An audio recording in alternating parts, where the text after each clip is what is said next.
चलिए, हम लोग हिस्ट्री का टॉपिक पढ़ रहे हैं। हिस्ट्री में हम लोग कर रहे हैं क्या, मगध साम्राज्य के बारे में। ठीक है। और मगध साम्राज्य में क्या, मौर्य वंश के बारे में पढ़े हैं। तो मौर्य वंश के बारे में हम लोग चंद्रगुप्त मौर्य के बारे में पढ़ाई हो चुकी है, बिंदुसार के बारे में पढ़ाई हो चुकी है। आज हम लोग पढ़ाई करेंगे सम्राट अशोक। किसके बारे में पढ़ेंगे, अशोक। क्योंकि जैसा कि जानते हैं कि भारतीय इतिहास में अशोक की एक महत्वपूर्ण भूमिका रही, क्योंकि इसमें हम लोग पढ़ेंगे किस प्रकार एक क्रूर शासक एक आगे चल के सन्यासी बना और इसने अपने शासन काल में क्या क्या सुधार किए जो आज भी लागू होता है। ठीक है। सबसे बड़ा एग्जाम्पल अशोक स्तंभ है ना। कभी सरकारी नौकरी चाहिए तो इसके बिना हो सकता है, नहीं हो सकता है। तो अगर ये अशोक ना होता तो अशोक स्तंभ ना होता, क्योंकि अशोक के नाम पर ही पड़ा इस स्तंभ का नाम अशोक स्तंभ। ठीक है। आप लोग भी अधिकारी बनिएगा तो आप लोग को भी आई कार्ड में इसी का मोहर लगेगा। अगर नहीं भी मोहर लगा तब अधिकारी नहीं बन पाए हैं आप। ठीक है। और सर के ऊपर इसी का लगेगा, अगर बनेंगे तो अधिकारी, आईपीएस अधिकारी बनिए, डीएसपी बनिए, या 3 स्टार लगेगा तब आपका कंधा पर यही लगेगा आपके सर के ऊपर। तो सोचो, अशोक की भूमिका आज भी है और उस इतिहास में भी थी। तो इसका क्रम को हम लोग एक एक करके पढ़ाई करेंगे। चलिए, जैसा कि चार्ट में बताते आए हैं आप लोगों का, क्योंकि ये जो चार्ट आपका बना हुआ है पूरा मौर्य साम्राज्य के बारे में है, और आज उसका में भी अंतिम कड़ी चलेगा हम लोग का। जो अंतिम शासक आपका बृहदत्त था, लेकिन हिस्ट्री में जो सबसे ज्यादा इंपॉर्टेंट माना जाता है अशोक के कार्यकाल तक ही माना जाता है। ठीक है। तो ये मौर्य वंश था। तो जैसा कि हम लोग जानते हैं कि मौर्य वंश का संस्थापक किसे माना जाता है, चंद्रगुप्त मौर्य को माना जाता है। उसके बाद चंद्रगुप्त मौर्य के बाद मौर्य की मगध की गद्दी पर कौन बैठा, बिंदुसार। उसका कार्यकाल कब से कब तक माना जाता है, 98 से लेकर के 273 तक। फिर बिंदुसार के बाद उसके बहुत सारे पुत्र हुए। ठीक है। बिंदुसार की माना जाता है उनकी 16 रानियां थी और लगभग लगभग 100, हाँ 100 उनकी लगभग क्या थे, पुत्र थे। ऐसा माना जाता है लगभग 100 पुत्र थे। तो उस 100 पुत्र में अशोक जो माना जाता है छोटा पुत्र था। और इतनी क्रूरता हुआ, जैसा कि जानते हैं हम लोग पढ़े हैं अभी बिंदुसार के काल में, कि अशोक की माता का नाम क्या था, अशोक की माता का नाम था अशोक का माता का नाम नहीं था, अशोक की माता का नाम था सुभद्रांगी। अभी पढ़ेंगे आगे। आपका बिंदुसार के माता का नाम था दुर्धरा। ठीक है। तो हम लोग पढ़ेंगे बिंदुसार का जो पुत्र थे, तो उस पुत्र में सबसे काबिल जो पुत्र बना बिंदुसार का, उसमें सबसे काबिल पुत्र था अशोक। कौन था, अशोक। जैसा कि जानते हैं कि बिंदुसार के शासन काल में 2 विद्रोह हुए थे। उस 2 विद्रोह में जब उसने अपने बिंदुसार ने अपने बड़े बेटे का नाम क्या था, सुसीम। सुसीम को जब तक्षशिला बेचा तो वो विद्रोह का दबा पाया, नहीं बना पाया। तब किसको बुलाया, अशोक को बुलाया। अशोक कहां का शासक उस समय कर रहा था, अवंती का कर रहा था। तो जब उसको बुलाया तो जैसे वो तक्षशिला पहुंचा, पूरा विद्रोह को क्या कर दिया, दबा दिया। कारण था उसके आते ही सारा विद्रोह शांत हो गया। तो बिंदुसार ने जब देखा कि यही योग्य है, तो आगे उसका कार्यभार बढ़ने चलते रह गया। और आगे चल के पढ़ेंगे कि क्यों अपने भाइयों की हत्या किया था। तो कहने का सेंस है कि बिंदुसार के बाद जो मगध की गद्दी पर आगे जो विराजमान हुआ वो अशोक बैठा। और अशोक के बाद उसके जो उत्तराधिकारी बने क्रमवत रूप से बने, लेकिन वो अच्छी तरीका से जितनी तरह से पॉपुलर अशोक हुए उतनी पॉपुलर उनके पुत्रों ने नहीं हुआ। और अंत में जो उनका शासक चलाया मगध का, वो बृहदत्त बनाया। कौन चलाया, बृहदत्त। क्योंकि मौर्य वंश का अगर बोला जाएगा अंतिम शासक का नाम बताइए, तो उस अंतिम शासक का नाम क्या होगा, बृहदत्त। ठीक है। चलिए, तो इसके बाद आ रहे हम लोग सम्राट अशोक के बारे में। जैसा कि पहला लिखा गया है कि सम्राट अशोक का जन्म जो हुआ था, कहां हुआ था, पाटलिपुत्र। कहां हुआ था, पाटलिपुत्र, जो वर्तमान में किस नाम से जाना जाता है, पटना के नाम से जाना जाता है। तो इनका जन्म जो माना गया है 304 ईसा पूर्व में। कब माना गया है, 304 ईसा पूर्व में। सम्राट अशोक का जन्म जो माना गया है 304 ईसा पूर्व में। कहा माना गया है, पाटलिपुत्र में, जो वर्तमान में किस नाम से जाना जाता है, पटना के नाम से जाना जाता है। चंद्रगुप्त, ये सम्राट अशोक के जो पिता थे, इनके पिता का नाम क्या था, बिंदुसार। और इसकी माता का नाम था सुभद्रांगी। क्या नाम था, सुभद्रांगी। तो जनरली जो इनकी माता, जैसा कि बिंदुसार का माना जाता है कि 16 महारानियां थी। ठीक है। पटना ने जो बोली है उनकी पत्नियां थी, उस पत्नी में जो शुभदांगी थी उसी का पुत्र था कौन? अशोक था। ठीक, तो बिंदुसार के लगभग 100 पुत्र थे। तो कहने का सेंस था कि ये जो, जैसे मान लीजिए और भी जो रानी रहेंगे तो उसकी क्या होगा? सतोली मां बनेगी।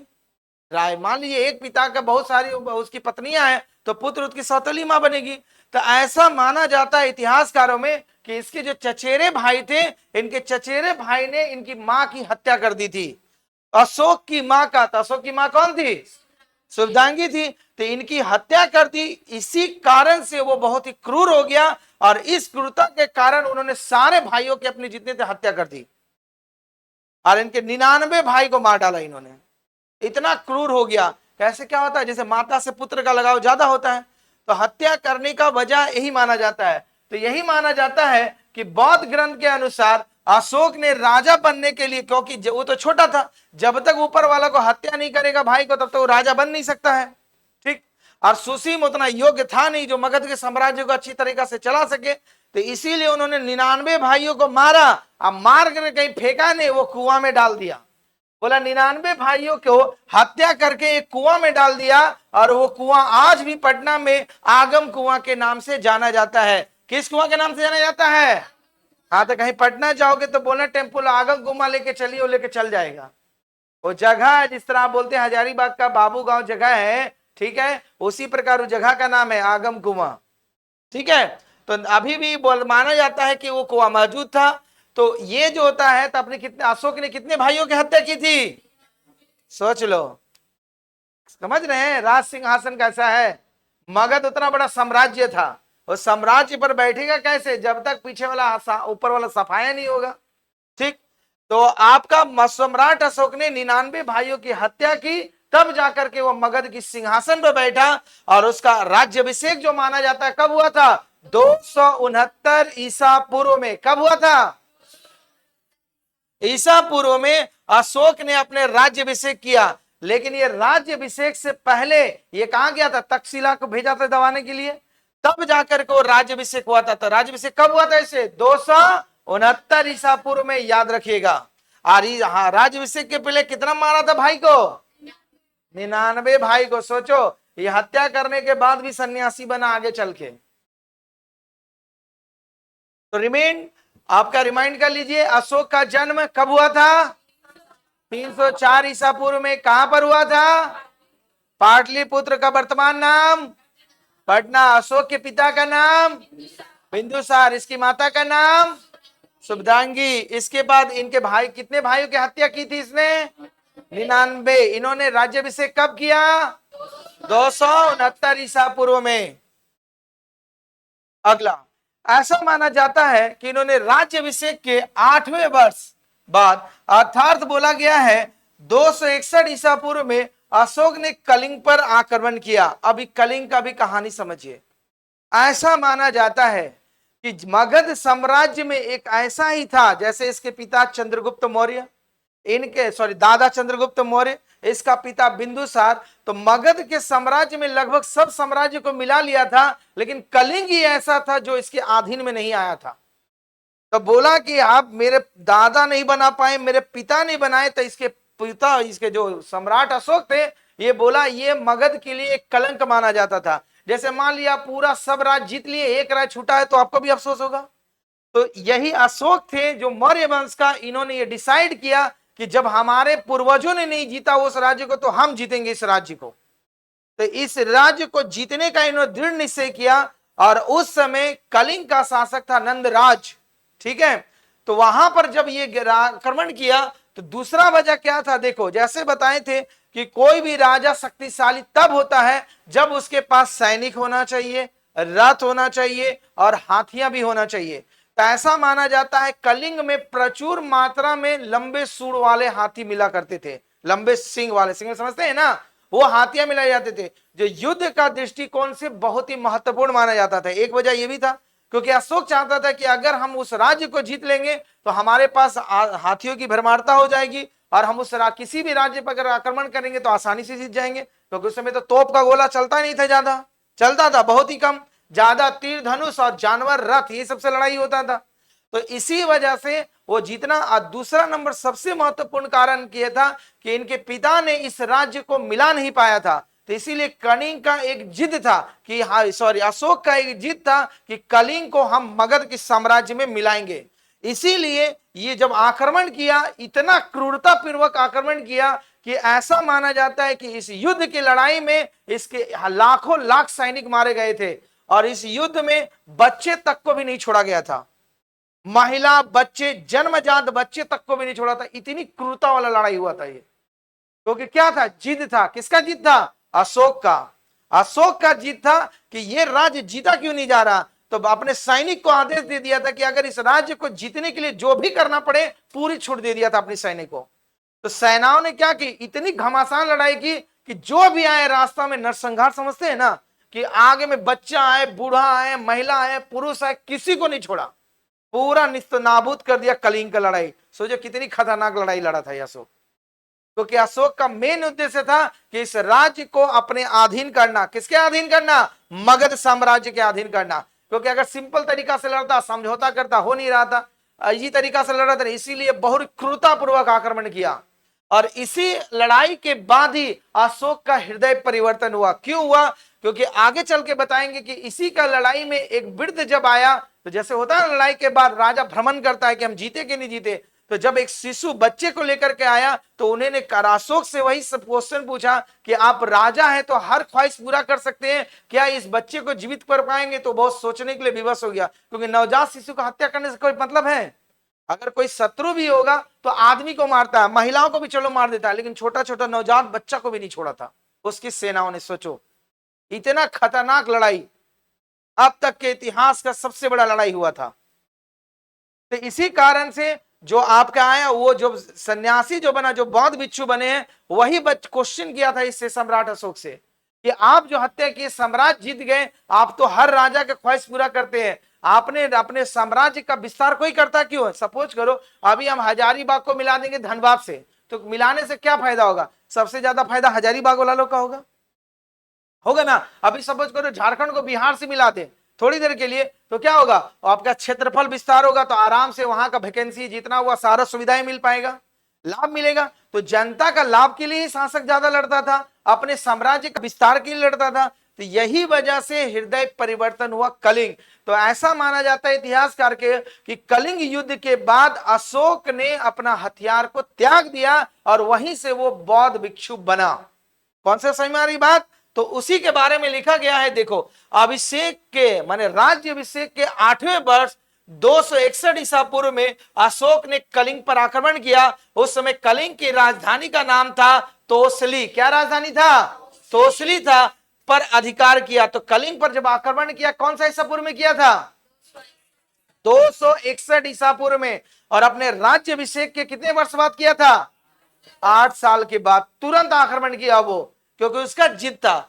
और उसके बाद कलिंग आक्रमण की जानकारी जो होता है हमें खारवेल की हम्पी गुफा अभिलेख में मिलती है, क्योंकि आगे चल के सम्राट अशोक ने बहुत सारे अभिलेख बनाए, स्तूप का निर्माण लिखा है, शिलालेख बनाया। उसने अपने अभिलेख में ये बात को मेंशन किया है कि हमने कलिंग के युद्ध में कितना नरसंहार किया था। आगे आपको पढ़ाएंगे सारे अशोक के अभिलेख के बारे में। तो उन्होंने कलिंग के आक्रमण का जो वर्णन किया है किस अभिलेख में किया है? खारवेल अभिलेख का, जो कहां है? हाथी गुफा अभिलेख के नाम से जाना जाता है। किस गुफा के नाम से जाना जाता है? हाथी गुफा के नाम से जाना जाता है। और इस अभिलेख के अनुसार कलिंग के आक्रमण के समय कलिंग का राजा था, कौन राजा था? नंदराज। कौन राजा था? नंदराज, याद रखिएगा। तो नंदराज के समय में ही सम्राट अशोक ने कहां पर आक्रमण किया था? कलिंग पर आक्रमण किया था। और उस समय कब, किस ईस्वी में आक्रमण किया था? 261 ईसा पूर्व में। कहां पर? कलिंग पर। कलिंग का शासक कौन था उस समय? नंदराज था। उसके बाद कलिंग में हुए भीषण नरसंहार को देखकर अशोक का हृदय परिवर्तन हो गया और अशोक ने युद्ध नीति को सदा के लिए त्याग दिया। और क्या किया? भौरी घोष के स्थान पर धम्म घोष। भौरी घोष का मतलब होता है युद्ध नीति को हटा करके धम्म घोष माने शांति से किसी भी चीज का पालन करना चाहिए, उस नीति को उन्होंने अपना लिया। और अपनाने का वजह जो बताए थे वो बौद्ध भिक्षु ने जब उससे क्वेश्चन किया, इसी वजह से उसका हृदय चेंज हुआ। आगे उन्होंने सोचा कि इतनी नरसंहार किए, उन्हें भी जैसे होता है ना, नरसंहार करने के बाद उसका परिवर्तन हुआ कि नहीं, ऐसा जो किए ये गलत था, ऐसी हत्या नहीं करनी चाहिए। इसी के बाद से उन्होंने हमें सदा सदा के लिए कलिंग युद्ध, मतलब ऐसा समझिए कि अशोक का सबसे अंतिम युद्ध था वो कलिंग का ही युद्ध था। उसके बाद उसने जीवन में कभी युद्ध नहीं किया और सन्यासी जीवन को स्वीकार किया। और धर्म में बोला जाएगा तो कौन सा धर्म? बौद्ध धर्म को वो अपनाया आगे चल के। ठीक है, तो उन्होंने वही नीति भैरी घोष के स्थान पर कौन सा स्थापना किया? धम्म घोष का नीति अपनाया, मतलब धर्म के मार्ग पर वो चलना प्रारंभ किया।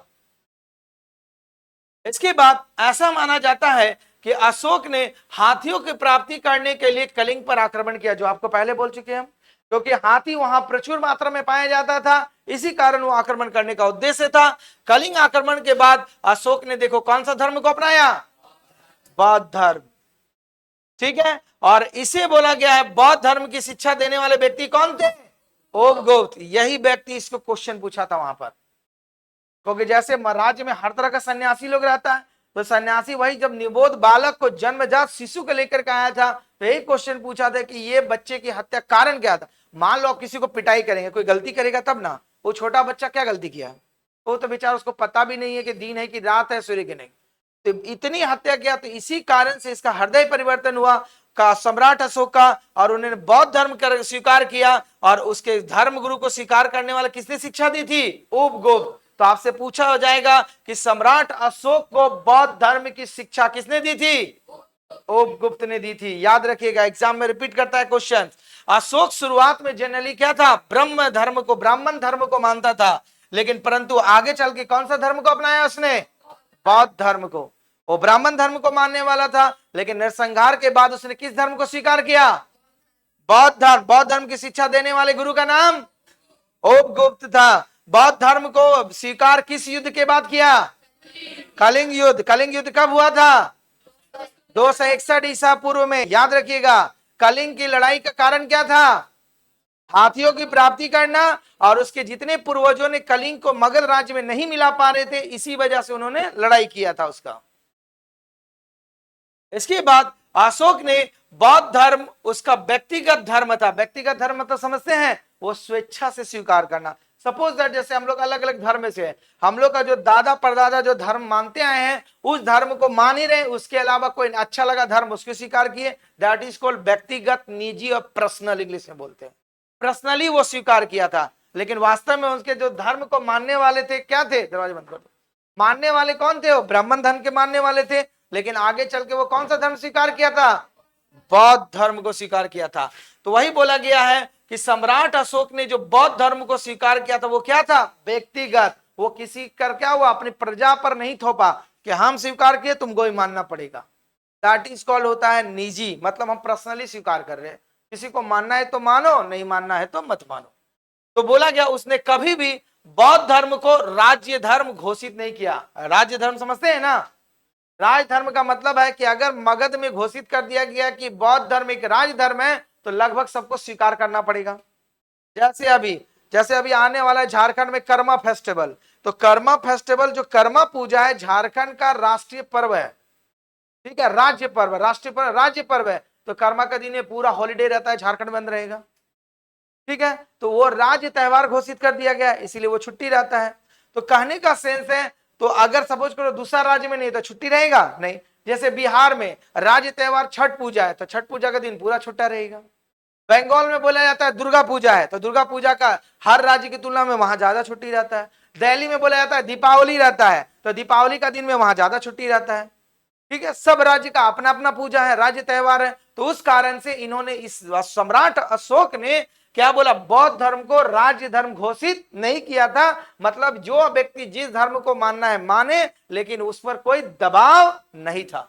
तो वही बोला गया, किंतु अशोक ने बौद्ध धर्म का संरक्षण किया। संरक्षण मतलब उन्हें अच्छा लगा यह धर्म को, तो मतलब संरक्षण मतलब कोई व्यक्ति उस धर्म को नुकसान नहीं पहुंचा सकता। आपको मानना है तो मानिए, नहीं माने मत। अब ये नहीं कि जाकर के उसका स्तूप को तोड़िए, शिलालेख के जरिए बौद्ध धर्म भिक्षु को मारिए, ये नहीं कर सकते हैं। अगर कोई बौद्ध भिक्षु धर्म का प्रचार कर रहा है तो उसमें आप बाधा नहीं पहुंचा सकते हैं, दैट इज फॉर संरक्षण।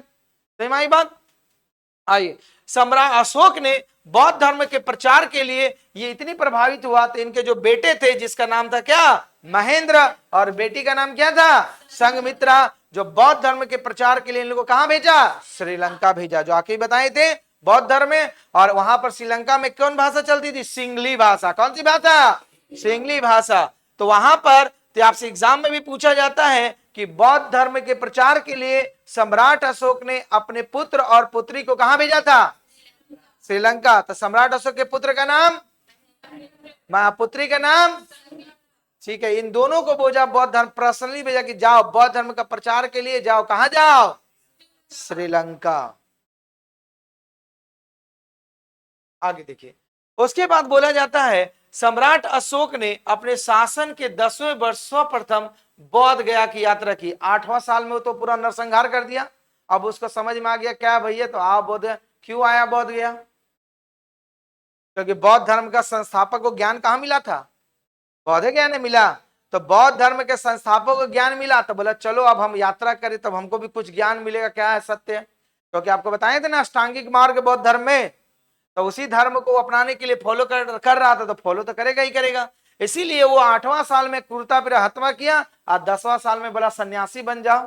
तो आज के डेट में कोई छोड़ेगा, उतना आदमी को मार देगा तो बोलेगा कि अच्छा ये सन्यासी बन रहा, समझा रहे हम सन्यासी बनने का मतलब। चलिए, तो सम्राट अशोक ने 10वें वर्ष में कहां की यात्रा की थी, बौद्ध गया की यात्रा की थी। और बोला गया उसके बाद 20वें वर्ष में लुम्बिनी नामक ग्राम गया और उसे कर मुक्त किया। फिर उसके बाद अपने शासन का जो 20 साल गया, तो लुम्बिनी नामक क्यों गया, क्योंकि बौद्ध धर्म में किसको, गौतम बुद्ध वही थे। तो बोला हम जिस धर्म को मान रहे तो संरक्षण बताए ना, तो वहां पर टैक्स मुक्त कर दिया, मतलब वहां कोई टैक्स नहीं देना पड़ेगा। जैसे अभी आप लोग अभी टैक्स मुक्त है, बोलेंगे सर कहाँ, देखिए सेंट्रल गवर्नमेंट का कोई भी फॉर्म आएगा, लड़का लोग से पैसा लिया जाएगा, लड़की लोग से कोई पैसा नहीं, फ्री ऑफ कॉस्ट। फी लिया जाता है, नहीं लिया जाता है। एसएससी का फॉर्म भरिएगा तो कोई पैसा नहीं लगेगा, फ्री ऑफ कॉस्ट। महिलाएं जितनी भी भारत का है 0 पैसा दो, और लड़का अपना हिसाब से पैसा डालो। क्यों संरक्षण, तो इसी को संरक्षण किया जा रहा। क्यों संरक्षण दिया जा रहा, कि महिलाएं भी सरकारी नौकरी में अपना योगदान दे। बोले सर पैसा नहीं है तो कैसे, गर्ल्स लोग को जैसे मांगेंगे बाबूजी पैसा दीजिए, माँ पैसा दीजिए, इनकेस बोले क्या करेंगे, बेटी लोग पढ़ लिख करके तो अपवाद करेगा, तो सेंट्रल गवर्नमेंट बोला खत्म कर दो, फिर पैसा मांगने का दरकार नहीं रहेगा, फ्री फॉर्म भरो। तो क्या हुआ, महिलाओं लोग को संरक्षण दिया जा रहा, क्योंकि बोला गया कि दोनों का बराबर का हक होना चाहिए हमारे संविधान के अनुसार। तो बोला ठीक है फ्री। तो उसी प्रकार संरक्षण बौद्ध धर्म गौतम सम्राट अशोक ने स्वीकार किया था, तो उसको संरक्षण देगा, उसको सुविधाएं देगा, तभी तो अपनाएगा। तो उस राज्य में जहां पर गया लुम्बिनी में, तो जो ग्राम था गया, वो वहां पर क्या कर दिया, उसको कर मुक्त कर दिया, और केवल 1/8 भाग ही कर में लेता था। मतलब उस पूरे जिले में लेता था टैक्स, लेकिन लुम्बिनी नामक जहां पर स्थान था वो पूरा फ्री ऑफ कॉस्ट। जैसे अभी पूरा कैंपस वाईफाई फ्री, फिर बाहर जाएगा तो अपना मोबाइल से डेटा चलाइए। समझ में आए क्यों, क्योंकि आप इस कैंपस में पढ़ रहे हैं इसलिए आपको फ्री सर्विस मिल रहा है। कैंपस से बाहर जाएंगे आपका डेटा अपना यूज करना पड़ेगा। तो उन्होंने अगर पूछा जाएगा उस स्थान पर कितना कर लेता था, केवल 8 भाग लेता। कॉन्सेप्ट समझ में आई बात। आगे बोला गया है अशोक के काल में ही तीसरी बौद्ध संगति का आयोजन किया गया था, याद रखिएगा, ठीक है। तो किसके शासनकाल में, अशोक के शासनकाल में तीसरी बौद्ध संगति, संगति मतलब बता दिए पहले, जहां पर मीटिंग कि बौद्ध धर्म हो, उसका प्रचार प्रसार कैसे हो, इसको आगे कैसा बढ़ाया जाए, दैट इज कॉल्ड संगति। अगर बौद्ध धर्म में किसी तरह का विवाद उत्पन्न है तो उसका सुलह कराना। तो वही बोला गया है कि अशोक के शासन काल में ही तीसरी बौद्ध संगति का आयोजन कब किया गया था, 255 ईसा पूर्व में। और कहां आयोजित हुआ था, पाटलिपुत्र में हुआ था। और उसकी अध्यक्षता मतलब कौन समझते हैं ना, ऑर्गेनाइज करने वाला कौन था, मोगली पुत्र तिस्सा ने किया था। किसने किया था, मोगली पुत्र तिस्सा ने किया था। और इस परिषद में 1000 भिक्षुओं ने भाग लिया था। भिक्षु मतलब समझते हैं ना, बौद्ध धर्म के अनुयायी को भिक्षु कहा जाता है। और उपासक किसको कहा जाता है, बताएं, जो आप भिक्षु नहीं बनेंगे, अपना गृहस्थ जीवन चलाते हुए भी भगवान को मानना, उसको कहा जाता है उपासक, उपासना। और भिक्षु मतलब सन्यासी, घर द्वार सब त्याग देना, ये दुख सब पूरा दुनिया से कोई मतलब नहीं, केवल अपने जो कर्म है उस कर्म को करते रहना, माने इसी को कहा जाता है भिक्षु। और आपका उपासक बताएं घर में रहना के देना। तो इस जो हुआ था तीसरी बौद्ध संगति में कितने भिक्षुओं ने भाग लिया था? 1000। और इसकी अध्यक्षता पूछा जाएगा कौन किया था? मौगली पुत्र तिस्सा ने किया था। कहां किया था? पाटलिपुत्र में। कहां किया था? पाटलिपुत्र में। किसके शासन काल में? अशोक के शासन काल में। कौन सा बौद्ध संगति? तीसरी बौद्ध संगति। कब आयोजन हुआ था? 255 ईसा पूर्व में। ठीक है। 1/8 भाग कर किस भाग से लिया जाता था? लुम्बिनी, जो गया क्षेत्र बनाया गया है, पड़ता है। इसके बाद अशोक ने अपने जीवन चक्र में आजीविकाओं का मतलब बोला गया है, अशोक ने आजीविकाओं को रहने के लिए, आजीविकाओं मतलब समझते हैं ना, क्योंकि इसके पिता ने किस संप्रदाय को स्वीकारा था? आजीवक संप्रदाय को। तो आगे चल के अपना पिता का भी तो काम करेगा। तो इन्होंने आजीविकाओं के लिए बताया गया है, रहने के लिए बराबर, ये पहाड़ी का नाम है, बराबर की पहाड़ियों में 4 गुफा का निर्माण कराया था। वो गुफा जो निर्माण कराए जिसका नाम था क्या? कर्ज, चौपार, सुदामा और विश्व झोपड़ी। तो अशोक ने अपने शासन काल में आजीविकाओं को रहने के लिए बराबर की पहाड़ियों को काट करके कितनी गुफा का निर्माण कराया था? 4। नाम क्या क्या है? कर्ज, चौपार, सुदामा और विश्व झोपड़ी। ठीक है। आगे चल के इसके पौत्र, पौत्र मतलब पुत्र का, पुत्र मतलब ग्रैंड सन इंग्लिश में जिसको बोलते हैं। तो आगे चल के अशोक का जो ग्रैंड सन था, पौत्र, जिसका नाम था दशरथ, ने भी आजीविकाओं के लिए नागा अर्जुन गुफा प्रदान की। और अशोक के 7वें अभिलेख में आजीविकाओं का उल्लेख मिलता है। तो कौन सा अभिलेख में मिलता है? 7वें अभिलेख में। किसके बारे में? अशोक के बारे में। नागा अर्जुन गुफा के बारे में जो अभिलेख लिखवाया गया आजीविकाओं के बारे में, उसी का ना मिलता है। अशोक के 10 आजीविकाओं को नागा अर्जुन गुफा प्रदान की और अशोक के 7वें अभिलेख में आजीविकाओं का उल्लेख मिलता है। आजीविकाओं संप्रदाय जो स्वीकार किए थे उसका वर्णन सम्राट अशोक के कौन सा अभिलेख में मिलता है? 7वें अभिलेख में। फिर आगे बोला गया है, अशोक, वही लाइन रिपीट हो गया, अशोक ने बौद्ध धर्म के प्रचार के लिए महेंद्र और अपनी पुत्री संघमित्रा को श्रीलंका भेजा था। और बौद्ध परंपरा के अनुसार, उसके लिपियों के अनुसार अशोक ने 84,000 स्तूपों का निर्माण कराया था। कितना स्तूप का निर्माण कराया था? 84,000। ठीक है। हाँ बोलो। स्तंभ लेख अभिलेख अभी बताएंगे, आगे का क्लास में है। स्तंभ मतलब होता है कि जैसे जैसे होता है ना पिलर, उसका स्तंभ हुआ, जैसे अशोक स्तंभ उसमें चुनाया गया। ठीक है। और अभिलेख मतलब होता है कि जैसे गुफा में लिखना। 3 तरह का अभिलेख अभी बताएंगे आगे। ठीक है। स्तंभ अभिलेख, शिला अभिलेख और गुहा अभिलेख, 3 तरह का अभिलेख का निर्माण कराया था सम्राट अशोक ने। वो तीनों का विस्तार से बताएंगे। ठीक है। गुहा अभिलेख का मतलब होता है गुफा में लिखा हुआ लिखाना। ठीक है। तो यहां तक समझ में आई नहीं बात? एकदम हर क्वेश्चन समझाएंगे, टेंशन नहीं। ठीक है। इसके बाद बहुत सारा अभी चलेगा, तो यही अच्छा चलो एक और है। इसके बाद भारत में देखो, अभी जो क्वेश्चन पूछे आ भी गया। भारत में अभिलेखों का प्रचलन सर्वप्रथम किसने प्रारंभ किया था? अभिलेख मतलब राजा जो होता है अपने कार्यकाल के बारे में लिखाना। ठीक है। और अभी भी लिखाते हैं। क्या लिखाते हैं? कोई भी नेता आएगा यहाँ उद्घाटन करेगा तो एगो शिलालेख जाके वहां सटाएगा, होगा ना। कोई पीसीसी रोड बनेगा आपका मोहल्ला में, देखना मुखिया सरपंच पूरा उद्घाटन करेगा उसका। ट्रांसफार्मर लगाएगा तो वहां उद्घाटन करेगा। चापा कलो रहेगा तो वहां लगा देगा एगो। तो क्या है? अपना प्रचार करना अभिलेख, तभी तो जानता है कि हाँ कौन उद्घाटन किया।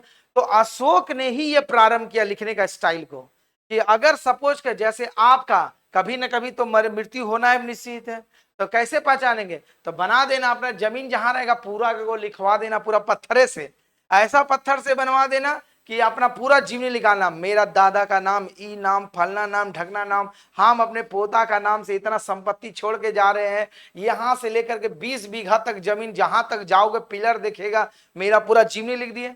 अब आपका सपोज करो 100 साल के बाद मृत्यु हो जाएगा, तो आपका ग्रैंड सन का ग्रैंड सन आएगा तो बोलेगा देखिए मेरा संपत्ति, कैसे जानेगा? अरे कैसे जानेगा? लिखा रहेगा तभी ना, क्योंकि उस समय तो कागज का प्रचलन बहुत कम होता था। ठीक, और अभी आपका कैसे बताते हैं? अब वही कागज हो गया जिसका नाम क्या बन गया? खतियान बन गया। खतियाने ना बन गया। आप बोलेंगे मेरा दादा ही है, कैसे बनेंगे? दादा आपका है, खतियान में तो आपका नाम रहता नहीं है। पापा का भी नहीं रहेगा, दादा का नाम रहता है। दादा का नाम से जोड़ के निकालते हैं ना, तो वो आपका अभिलेख है। तो मतलब वो क्या हुआ? वो खतियान आपका रिकॉर्ड है। तो उस समय तो खतियान कहां से लिखेगा उतना बड़ा साम्राज्य का? तो अशोक ने ये सिस्टम याद किया कि अगर हम नहीं रहे इस दुनिया में तो हमको जानेगा कैसे कि मेरा भी कोई शासन चलता था, किस प्रकार से शासन चलता था। तो आगे जब अभिलेख में पढ़ाएंगे, इसका अभिलेख इतना अच्छा लगा कि आगे चल के मुगल शासक और जितने भी शासक बने, मुस्लिम शासक, सब जाके अपना अपना राजमहल में रखा। आगे पढ़ाएंगे इसी का सेक्शन में, अभिलेख का सेक्शन में। ठीक है, तो अशोक ने अपने जो जीवन काल में 3 तरह के अभिलेख का निर्माण कराया, बता रहे। तो भारत जो ये अभिलेख की प्रथा जो चलाई, लिखने की प्रथा किसने चलाई थी? अशोक ने चलाई थी। वही लिखा गया है, भारत में अभिलेख का प्रचलन किसने स्टार्ट किया था? अशोक ने प्रारंभ किया था।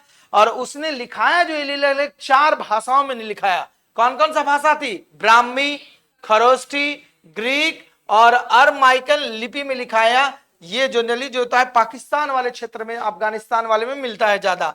कब प्रयोग किया? क्योंकि उस समय अखंड भारत था, बलूचिस्तान तक जीत चुका था, उत्तर पश्चिम तक, तो वहां का भी तो भाषा लिखवाना चाहिए। तो इसीलिए सम्राट अशोक ने अपने शिलालेखों का निर्माण के लिए कितनी तरह का लिपि का प्रयोग किए थे? 4। कौन कौन सा लिपि था? ब्राह्मी, खरोष्ठी, ग्रीक या अरमाइक लिपि का प्रयोग किया था। तो देखो, ग्रीक और अरमाई लिपि का अभिलेख कहां मिलता है? अफगानिस्तान में। तो अफगानिस्तान में भी जाओगे, वहां जो अभिलेख में लिखा वो अशोक के द्वारा लिखा गया है। और वो किस भाषा में लिखा रहेगा? अरमाइक लिपि में। फिर आगे चल के खरोष्ठी लिपि का जो अभिलेख मिलता है वो मिलता है सहवाजगढ़ी और मनसेहरा, जो कहां पड़ता है आपका?